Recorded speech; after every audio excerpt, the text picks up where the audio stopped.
প্রিয় বন্ধুরা, এটা হচ্ছে প্রশিকা মানবিক উন্নয়ন কেন্দ্রের হরিরামপুর অফিস। এই অফিসে বিভিন্ন ধরনের কার্যক্রম করা হয়।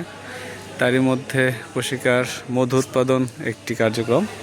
এখানে আপনারা দেখতে পাচ্ছেন প্রশিকার মধু উৎপাদনের জন্য বক্স সংগ্রহ করা হয়েছে। এই বক্সের মধ্যে মনে হয় আপনারা দেখতে পাচ্ছেন যে মৌমাছি রাখা হয়েছে। প্রাকৃতিকভাবে এখানে মৌমাছি সংগ্রহ করা হবে এবং ভেজাল মুক্তভাবে এটা সরবরাহ করার পর এটা বিক্রয় করা হবে।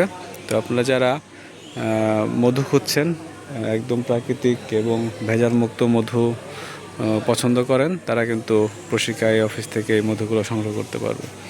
তো প্রিয় বন্ধুরা, অবশ্যই আপনারা প্রশিকা থেকে প্রশিকা মধু সংগ্রহ করবেন। ভালো থাকবেন, সুস্থ থাকবেন।